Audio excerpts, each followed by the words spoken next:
대퇴골두 무혈성 괴사 환자분들이 한의학적 치료를 받으러 오시는 그 이유가 무엇입니까? 초반에는 허리 통증, 고관절 통증인 줄 알고 이제 치료를 하시다가 몇 개월씩 치료해도 이게 좋아지지 않고 하니까 나중에 이제 MRI를 찍어 보시고 확진이 돼서 아, 내가 이 병에 걸렸구나 하고 찾아보시다가 이렇게 오신 거죠. 예.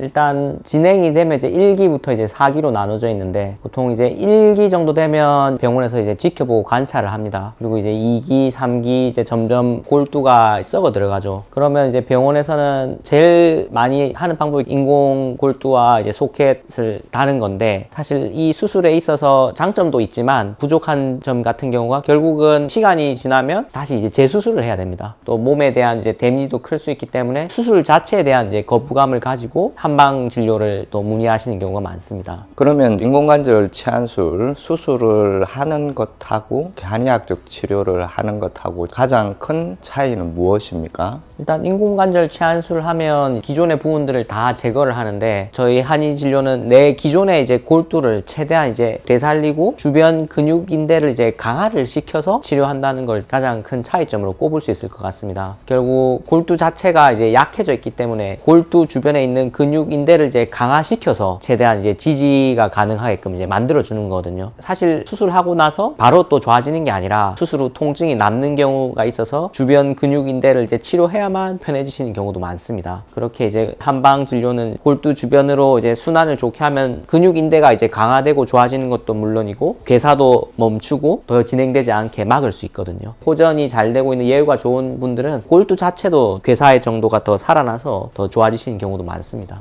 결국은 이제 대퇴골이 고관절을 이루고 있는 부분에서 이제 이 골두 자체가 썩어서 안 좋아지는 상황이 이제 대퇴골두 괴사 상태인데 그 상태를 대퇴골두를 싸고 있는 주변 근육인대가 얼마나 잘 지지를 해주느냐 따라서 보행이나 일상생활이 이제 불편하지 않게 만들 수 있고 그런 부분들을 잘 치료를 해줌으로써 괴사가 더 진행되지 않게 해준다든지 골두 상태가 더 좋아지게도 만들어 줄 수 있다는 이런 말씀이시네요. 네, 맞습니다. 대퇴골두 무혈성 괴사 환자분들에게 원인을 보면 잦은 음주라든지 스테로이드라든지 혹은 이제 사고로 인해서 이제 그렇게 오시는 경우가 많은데 이런 원인이 되었던 것들도 제한을 좀 해주셔야 되거든요. 그러면 결국 그런 악영향을 끼치는 것들을 이제 제한을 해주니까 더 이상 더 나빠지진 않겠죠. 대퇴골두 무혈성 괴사 환자분들께서 처음에 이제 진단을 받고 걷기도 힘들 정도로 이제 안 좋은 상태에서 치료를 받을 때 유의점이 좀 있으신가요? 초기에 오시면 아무래도 골두가 되게 안정적이지 못하거든요. 그리고 근육인대도 약한 상태고 이 상태에서는 최대한 이제 무리하지 않고 최대한 쉬어주시는 게 좋습니다. 무리하게 쓰시다 보면 이제 더 악화가 되실 수 있고 무리하게 운동하다 보면 오히려 역효과가 날 수 있거든요. 일단은 우선 치료가 우선입니다. 최대한 이제 골두 주변의 근육인대를 강화시키고 통증을 잡고 괴사를 멈추게 하고 이제 회복을 시킨 다음에 그리고 이제 나중에 단계적으로 차근차근 내 몸이 이제 좋아지는 걸 봐가면서 그 컨디션에 맞춰서 이제 몸을 써 나가셔야 됩니다. 본인 스스로 판단하는 게 아니라 의료진이 이제